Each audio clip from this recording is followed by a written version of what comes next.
Good afternoon. How's everybody doing? Let's start off with a round of applause for the SaaStr team here. To be able to pull off an event like this under these circumstances is simply amazing. So we're thankful to the entire SaaStr team for really bringing the community of leaders, founders, VPs, practitioners all together here in one open space.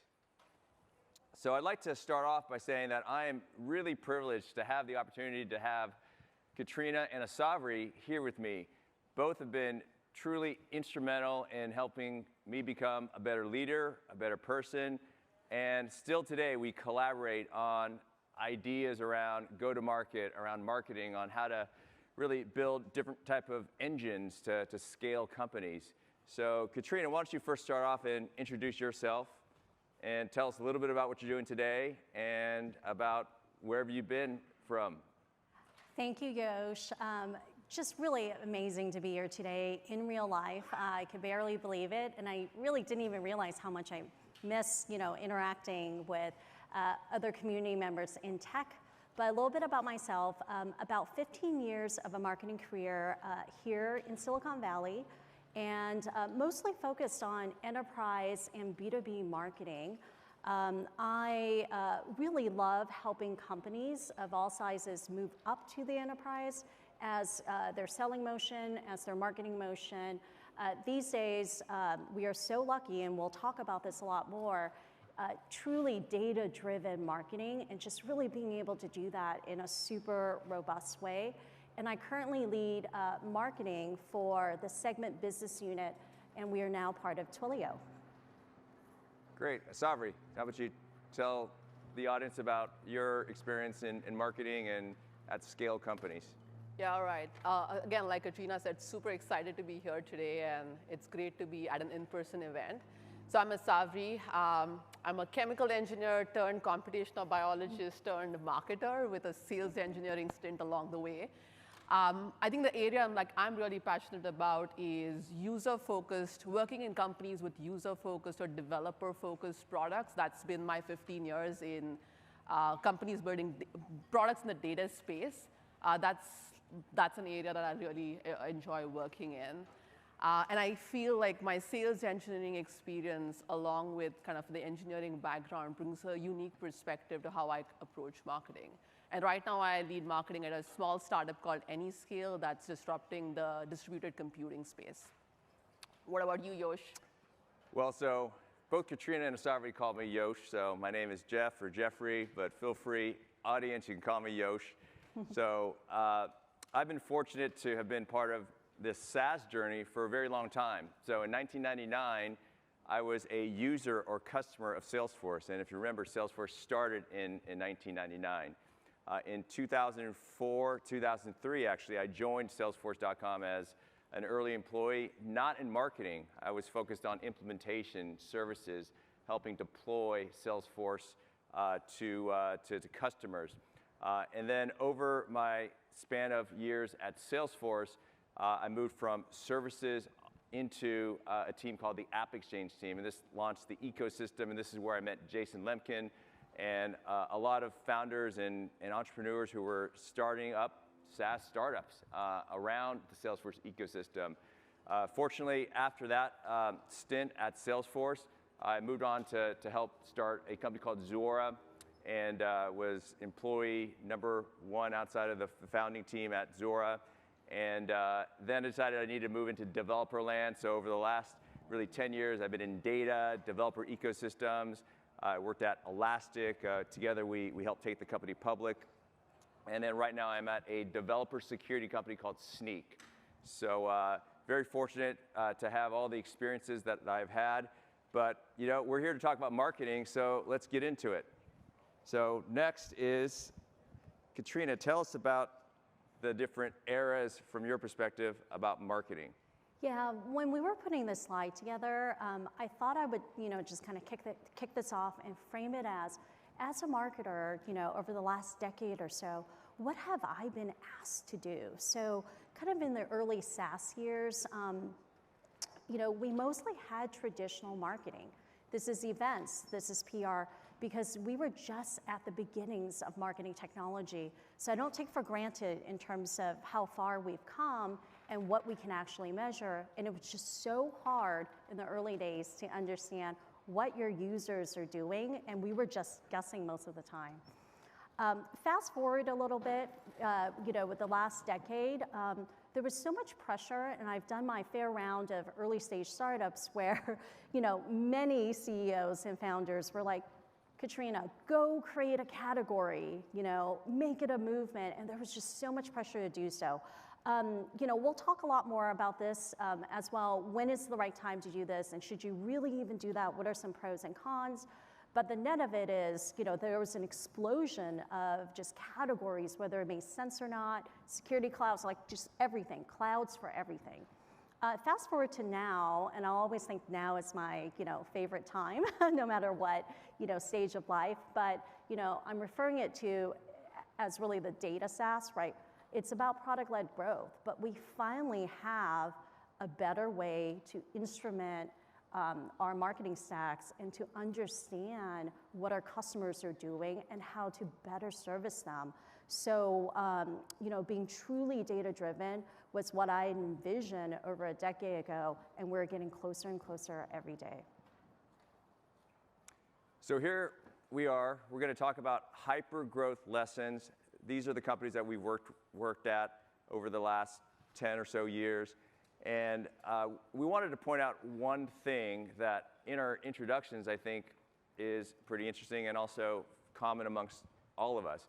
We were not born in marketing. We didn't study marketing. We didn't come out of marketing. We were all in either technical roles or service-oriented roles, customer-facing roles, chemical biology. Yeah. And we somehow made our way into marketing. So if you are a founder, a CEO, if you're trying to bootstrap your marketing, it's really hard to find marketers today. So our advice is just look to the outside. Look at who are people in your network or out of your network that you can find that have really an insane focus around customer, around product, around technology. And maybe you'll be able to find marketers who could help your startup grow. So with that, let's start with our first lesson here. Category creation. Katrina, tell us about category creation. What have you been doing at Twilio segment around the category that you've created? It's pretty lofty as a topic. I'll start off here. With segment, we went about this exercise as, is there a category that truly reflects exactly what we do? And we went down a path, for a number of years where we said, we're actually not a CDP. We are not a customer data platform. We are actually a CDI, a customer data infrastructure. And fast forward 2 years later, we ended up, pivoting and saying we were a CDP primarily because that was what the market needed and what they were telling us we needed to do. So in addition to the infrastructure piece, we needed to become more of a platform and move upstack to a certain extent. So, in many ways, when you think about creating a category, it's about doing it for the right reasons and really listening to your customers and paying attention to the market signals versus just charging ahead and saying, I've created this product and I'm going to make the market come to me by naming it something. But that's one of several lessons that we learned. Sorry, yeah, we want to talk and about. I think to add to that, right? I mean, I think the reason for launching into category creation initiative really matters, right? Like, don't try to create a category because that's the hottest new thing to do in marketing or every other company out there is doing it, right? If you start with the user, start with the problems that they have, challenges that they have, and how are you uniquely solving those challenges, if that thing doesn't have a name or doesn't quite have the right name within the market, yeah, of course, try to define it in a new way because nothing existing quite cuts it. But there are many companies out there that have disrupted existing categories and are extremely successful. I would say kind of back at Elastic, actually, we pushed back on trying to be put in a category, right? I mean, there were analysts who were trying to reach out to us and say, like, hey, can you, participate in this Magic Quadrant or this wave? And At that time, I think it was too early where we did not want to be put in a box, and we kind of stayed away. And I think that worked out pretty well for us because we were not just a logging company 4 years forward or 3 years forward. So do it for the right reasons. Don't do it because it's the thing to do. Yeah, and I'll share some insights. At Zuora, we had a big idea. That big idea was the subscription economy. So at Zuora, we intentful had purpose to create a category, right? We're going to create a movement, an economy around subscriptions. So we focused a lot of our efforts on really that marketing and that evangelical marketing to really push that message out there. So we did a lot of creative things to be able to do that. Everything from think about kind of the world being subscribed to have books by our CEO to focus on having Teen on CNBC and do interviews. And today, it's a fairly commonplace term. I can tell you that it took 10 years for that to hit mainstream, though, right? We were saying this in the very early days of the company. Before it hit mainstream was 10 years later. So it is exceptionally hard to go out and create a category. Let's talk about this next topic. Asawari, why don't you dig in? Yeah, so I'm a big proponent of first principles thinking or starting with the why, and I think that kind of ties pretty nicely into pragmatism wins, right? And we have numerous cases of examples of this from at least my journey at Elastic, where a new rep would come to a product marketer or marketing and say like, hey, we need to be at this event, right? Or can you go and buy this list? Because that's kind of how we did it at my previous company. And we kind of always went to like, why, right? Like, why are you trying to, have you looked at the data that you already have access to? And kind of starting with that and kind of pushing back, I think that worked pretty well. The other area is have a hypothesis. When you're a small company, you don't know what you don't know. You don't know what's going to work, what's not going to work. Start with a hypothesis, and then use the data to test that hypothesis out, right? Like experiment small before you go big.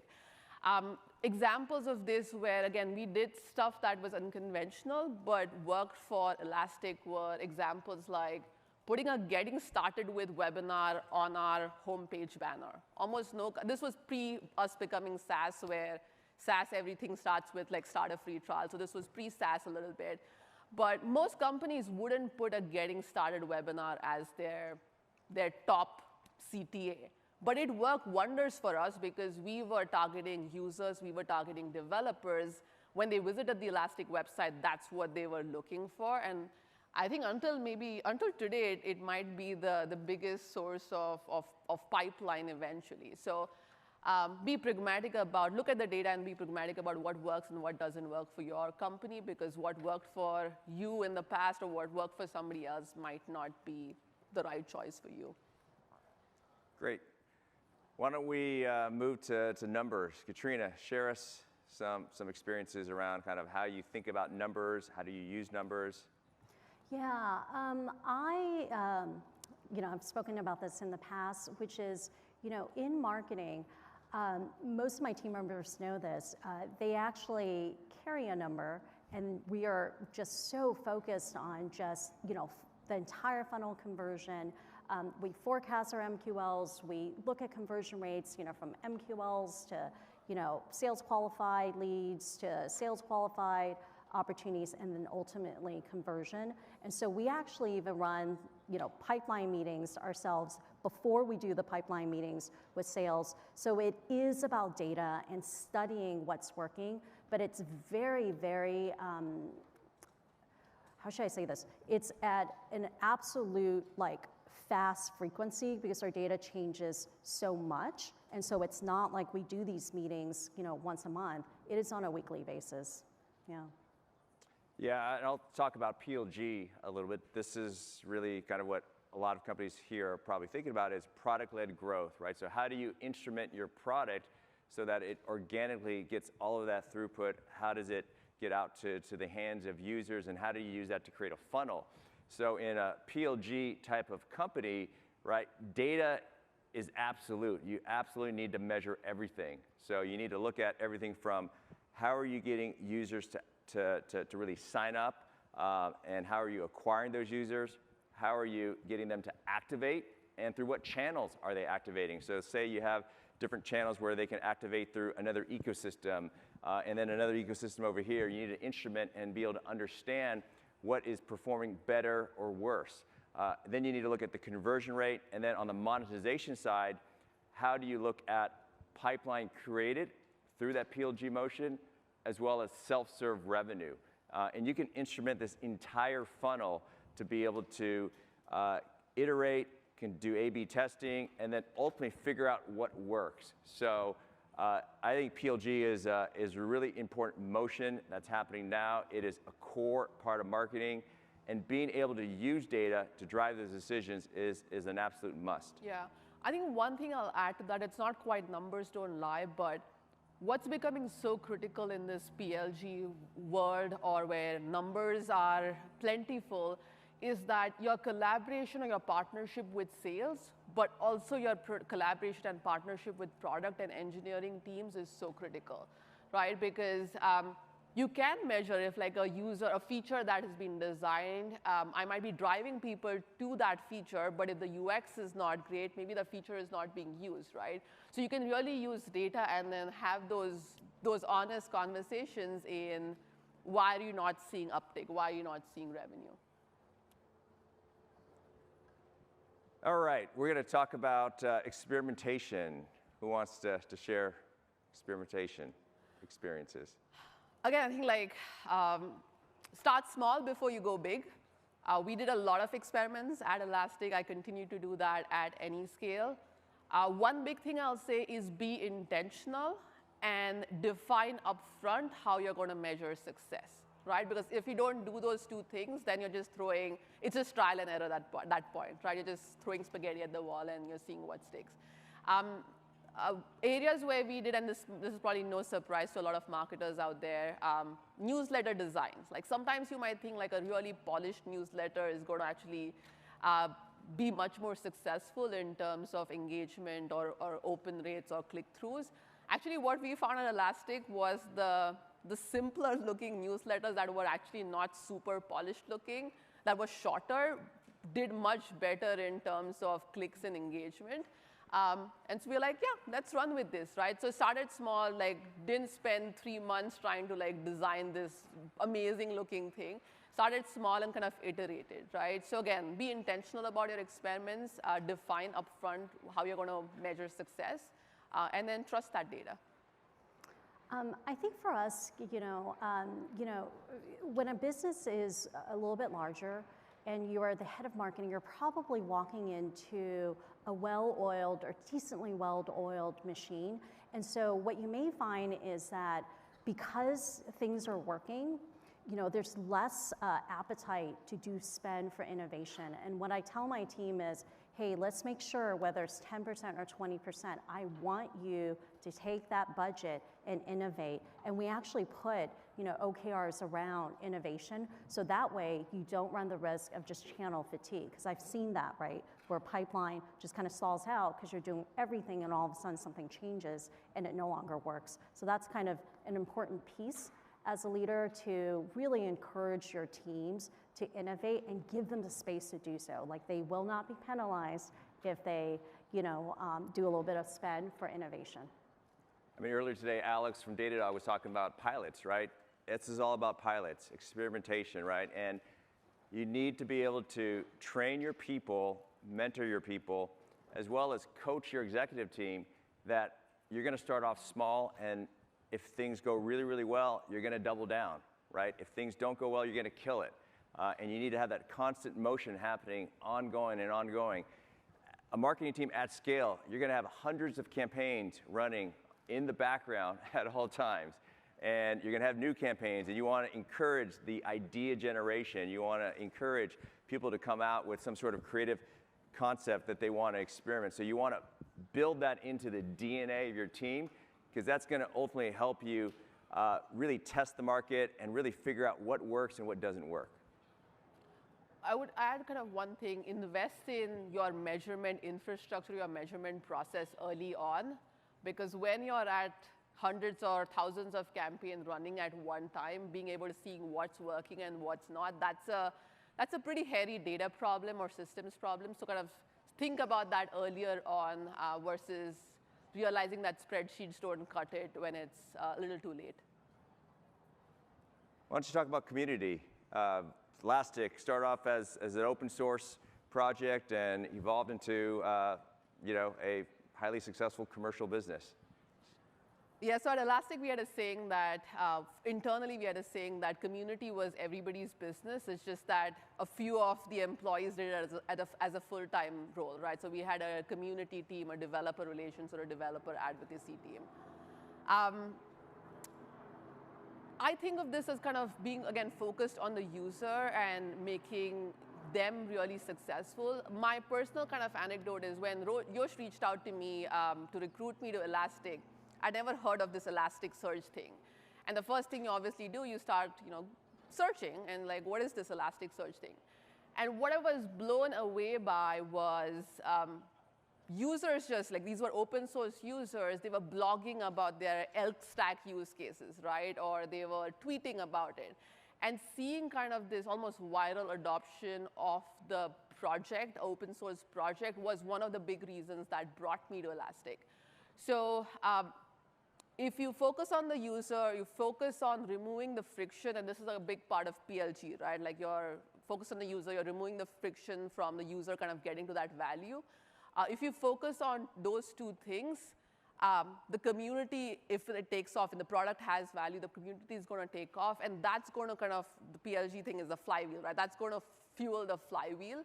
And so I'm a big proponent of like helping the community be successful because that's going to kind of fuel more users, which will eventually turn into paying customers. So it's a huge multiplier in my opinion. Anything to add? Yeah, definitely agree.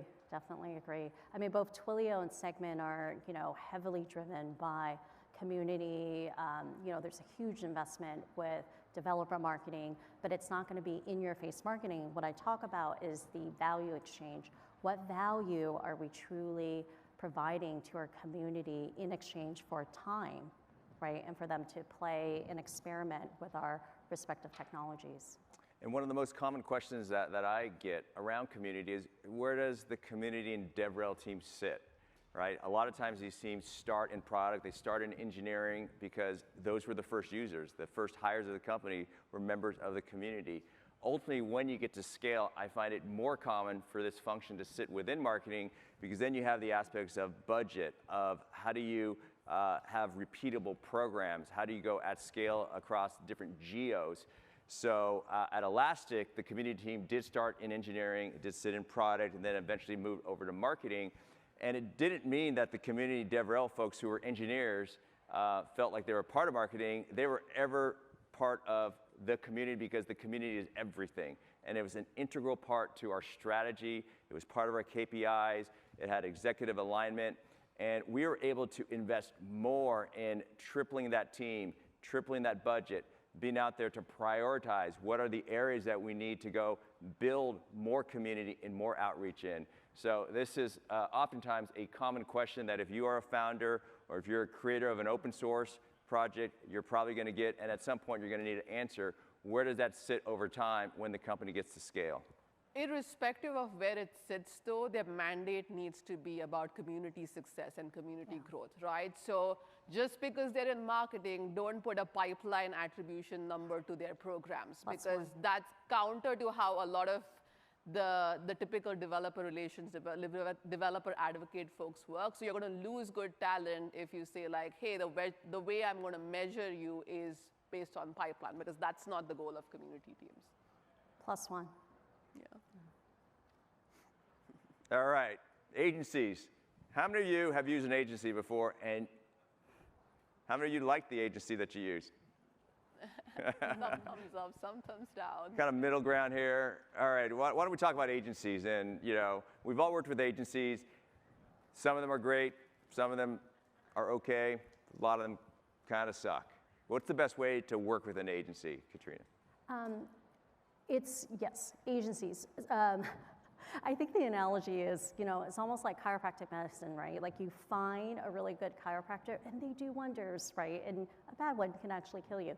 So in terms of agencies, it's really about not outsourcing your strategy, right? And the ideation. What they should be doing, let's just take messaging, for example, or product marketing, or even PR, right? They have the relationships. They can help up-level your thinking and help shape it based on what the market signals are, because as marketers, right, like we create markets, they can do that piece, but the true ideation, you know your business the best. So that part, if you start outsourcing that to agencies, and I do a fair amount of advising for early stage startups, that's where it really goes awry. What do you guys think? So I'm at a 60-person startup right now, and the marketing team is 3 people. So there's no way I can run marketing without agencies. But I think what Katrina said is really important. You cannot outsource your thinking, right? So the what we want to do, the why we want to do it still comes from the company, comes from the founders, comes from the executive team, right? And the agency is almost like an execution arm. And so, yeah, we use agencies or contractors a lot right now, but the thinking stays with us. Yeah, so I think agencies can be very diverse, right? You're going to have an agency for your comms and your PR, so you want them to help you amplify your message. But again, you need to own that message platform. You need to own the story. You need to get your CEO involved, your founders involved. Even if you're an early stage company working with board members and advisors, right? They're going to be great advocates, and they're also going to have a lot of insights around why did they invest in your company? Why did they believe that you're going to do something that's disruptive? So leverage everybody in your ecosystem in order to craft that right story. And again, test and ideate with that message in the early days. There's other agencies that you're going to outsource for events, right? And events at scale. Again, that experience around the events, I think it needs to be core, right? How do you want to appear? How do you want your presence to be at that event? Should be core when you get to scale. And then digital marketing, there's a whole bunch of other agencies that can help you out with digital marketing and SEO. But within SEO, you could outsource that to another agency. But internally, you need to own that content strategy, right? You need to own the content strategy. You need to know what are the keywords that you need to rank high in order to drive organic traffic to your website. So again, the tip here is to make sure that as you think about agencies that you want to leverage, whether they're independent or full-scale agencies, really consider what you need to own and what you do outsource. As is to be. So there's so many different frameworks out there for really trying to kind of build messaging and positioning and sales enablement. There's textbooks out there. There's Harvard Business School books and classes. Katrina, why don't you talk about kind of the as is to be and the simplicity of it? Yes, this was something that Zuora, that I believe Sean Price, our president, who ran sales at the time, kind of taught us. And so, as a marketer, there was all this pressure to tell, right, like a huge story, create a category, create a moment. But what really ended up resonating above and beyond that is simply painting for your customers what the current state is, and then positioning, right, what the to-be is. And it was something that just ripped through our sales, and everyone loved it because it was so simple to understand, both for the field as well as for our customers.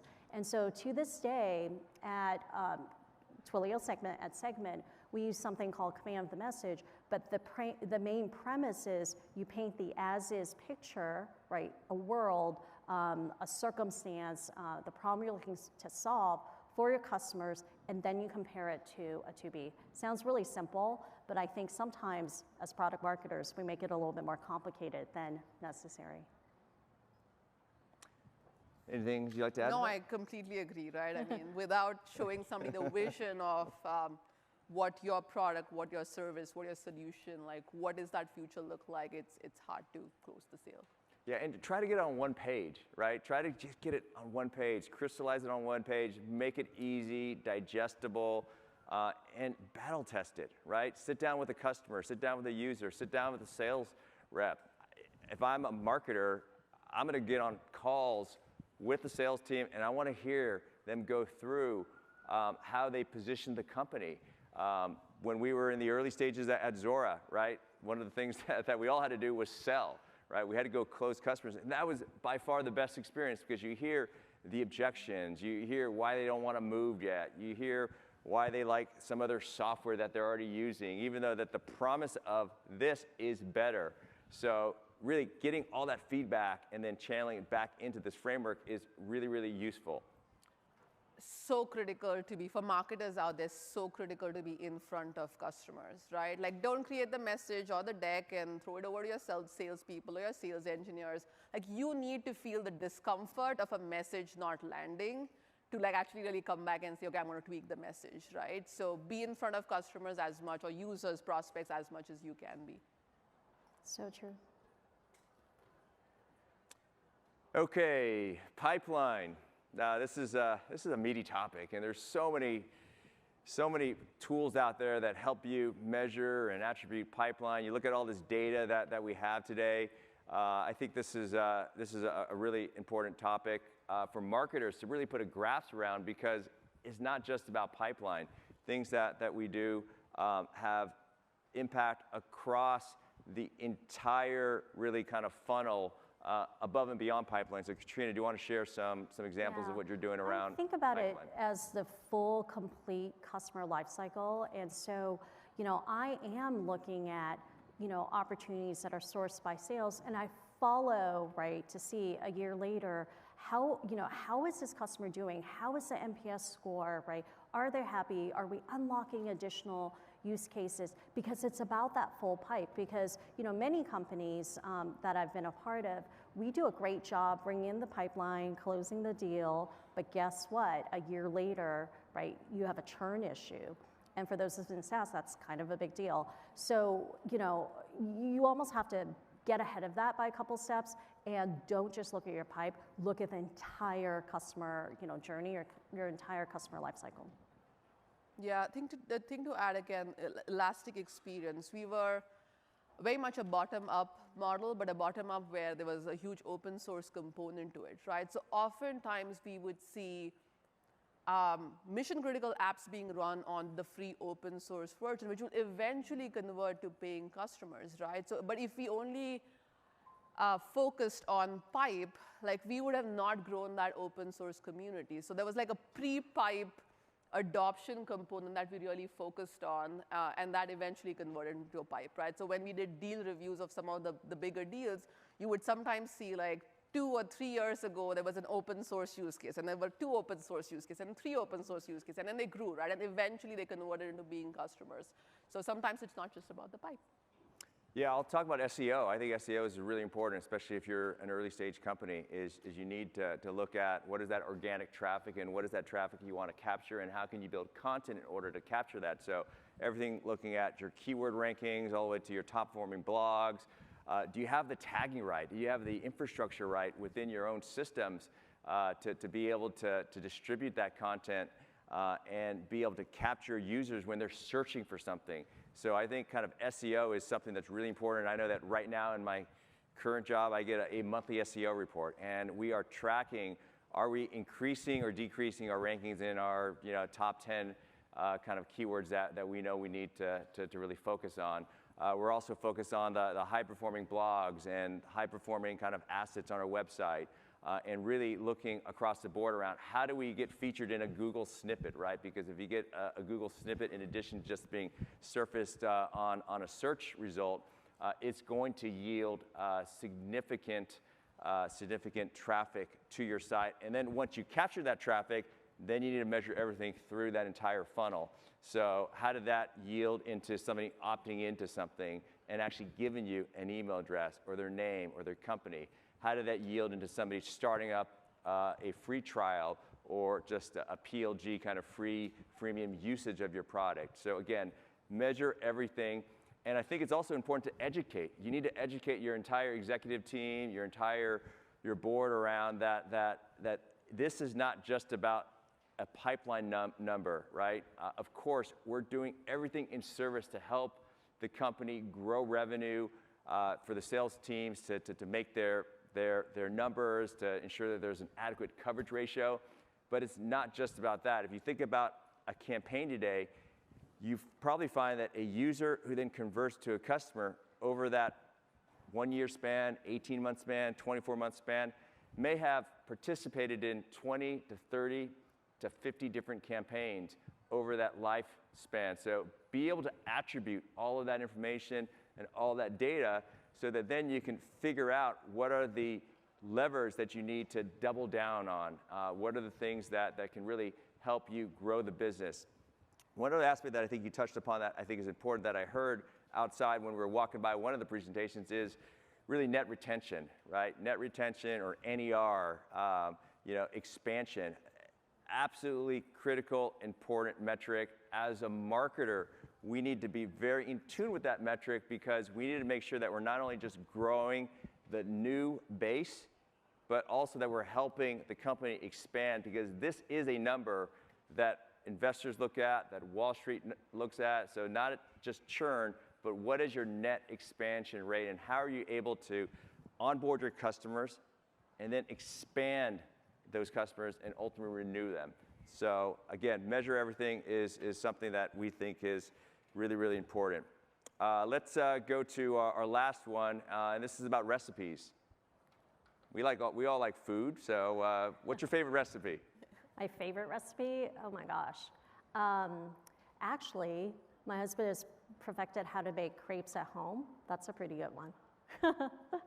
What's your favorite recipe? Oh, I have too many. I don't have one. I have too many. I do a lot of like Indian cooking, and there are recipes that I go to all the time. Yeah. Recipes for marketing, though.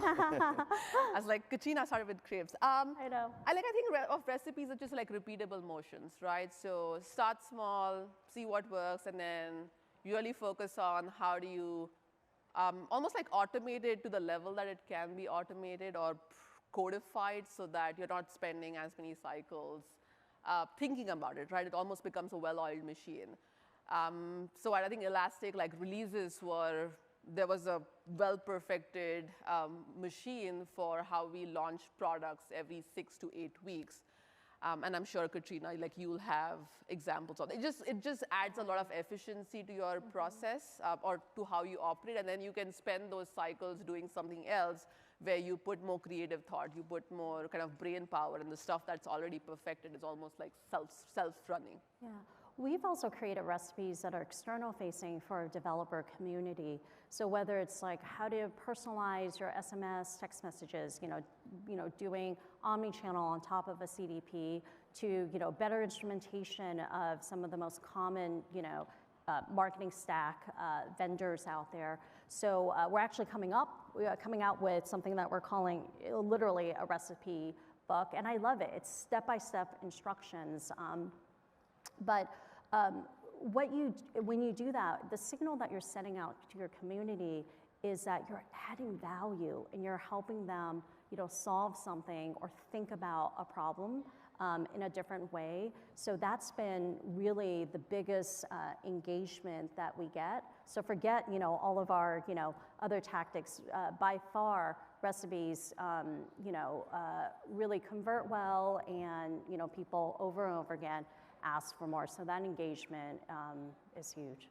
Yeah, I think there's a scale aspect to recipes. Once you create one recipe book, then you just keep kind of replacing that and then repeating that in other areas. So a recipe could be an ecosystem. So you think that you have an ecosystem where you can acquire users, acquire customers, and you build one for one ecosystem. Then you take that and then you leverage that for a different ecosystem. But there's probably going to be different nuances that you build into that recipe book, but you can leverage that same framework. The same thing applies to verticals. Every marketer probably gets the question around, I want to go after some vertical called financial services, technology, the federal government, and everybody wants content, they want different collateral, they want all this stuff on the website.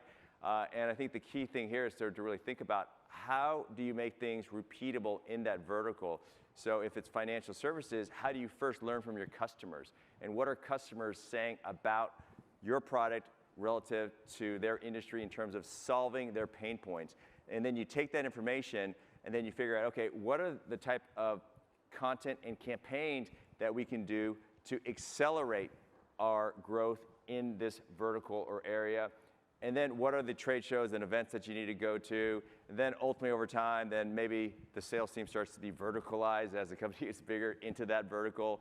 But really at the beginning, it's all about how do you create repeatable things based on what you know users or customers are successful with. So I think we're at the end. So we have some key takeaways here. So do you want to talk about kind of your takeaways from your many, many years of experiences in marketing and helping hyper-growth companies build and scale? I think it's building a learning culture and mechanizing that. So an example of this is, for the marketing team, we do a monthly retrospective. And so we celebrate our wins, and then we go through and actually document what could have gone better and what we would do differently in the future. So that's something that, that motion internally for us, I'm probably on year 6, doing something like that. That's helpful because it encourages people to experiment, embrace failures, it's okay, and then actually learn from it and do better. So that's kind of my tip for the day. I would say don't be an island. I think that's something I learned from Yosh, right? You are a part of an organization. Know how the work that you're doing as marketers fits into the broader OKRs, company objectives, company initiatives. It's easy, especially at a startup, for marketing to get spread really thin. So again, kind of clear communication with your peers on stuff you're doing and not doing, and how you're going to measure if it's working and not working matters a lot. So I think those are my 2 things. Know how your work fits into the broader goals, focus, experiment, and measure. Yeah, I'll play on to what Asawari said, is I think marketing needs to be part of core KPIs and the core strategy of the company. So really when you think about an organization today, you have R&D, which is engineering and product, right? They need to deliver and build product. Then you have the GTM function, which is generally sales, marketing, customer success, the sales engineers. Really, marketing has a seat at the table in terms of driving strategy, building the plan, participating in the plan, looking at segmentation of how the universe of customers are being segmented, and then driving the plan, strategy, and budget to be able to execute. And then you have G&A as well as core. So when you think about kind of marketing from that lens, it is absolutely critical, absolutely core to a business.